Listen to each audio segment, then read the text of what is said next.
નમસ્કાર, YNN ન્યૂઝમાં આપનું સ્વાગત છે। સમાચારમાં વાત કરીએ તો આજરોજ વડોદરાની અકોટા સ્ટેડિયમ પાછળ આવેલા doctor Thakorbhai Patel girls commerce college ખાતે 2026-27 બજેટની ચર્ચા કરવામાં આવી।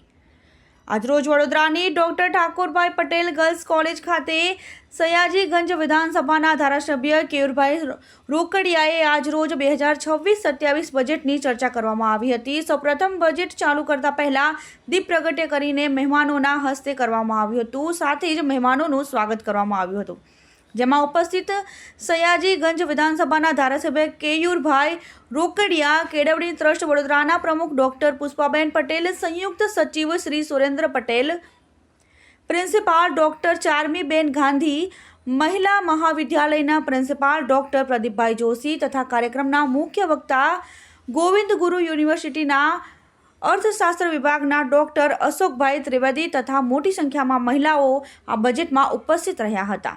ધારાસભ્ય કેયુરભાઈ રોકડિયાએ ખૂબ જ સરસ બજેટની ચર્ચા કરી હતી। Report by Rahul Rajput.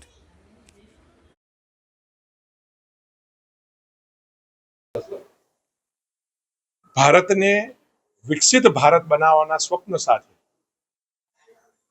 જે બજેટ 2026-27 આપ્યું છે, એનો બહોળો પ્રચાર પ્રસાર થાય, લોકોને બજેટની નાની વાતોની ખબર પડે અને બજેટના એમના લાભ માટેના પ્રોવિઝન્સ, બાળકો છે તો બાળક, મહિલા છે તો મહિલા, ખેડૂત છે તો ખેડૂત, એના માટે બજેટમાં કરેલા પ્રોવિઝનનો મહત્તમ લાભ લોકો સુધી પહોંચી શકે, એના માટે આજે કોમર્સ કોલેજની અંદર, ઠાકોરભાઈ પટેલ કોમર્સ કોલેજની અંદર આજે એક કાર્યક્રમનું આયોજન કર્યું છે।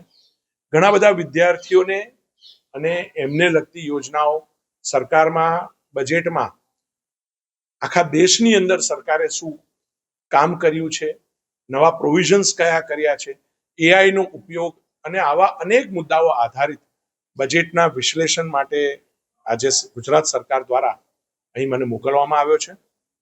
કોલેજના સ્ટાફને, વિદ્યાર્થી બાળકોને અભિનંદન પણ આપું છું।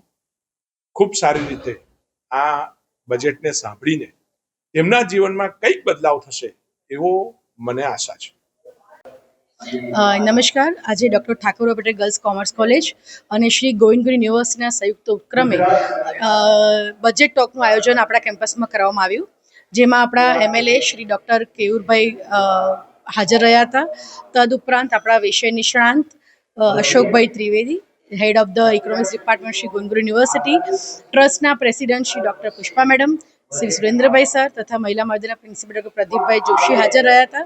અને આજનો ઉદ્દેશ મેઇન એ હતો કે અત્યારના જે વિદ્યાર્થીઓ છે એમને બજેટ શું છે વિસ્તારપૂર્વક ખબર પડે, એમના માટે શું ફાયદાકારક છે અને એમને નોલેજ આવે કે બજેટ બી કેટલું અગત્યનું છે। કેન્દ્ર સરકારે જે 45-47 લાખથી વધારે કરોડથી વધારે જે બજેટ ડિક્લેર કર્યું છે, એમાં કઈ કઈ યોજનાઓનો સમાવેશ થાય છે, એ દરેક જાણકારી આજે આપવામાં આવી છે। Subscribe now and press the bell icon. Never miss an update.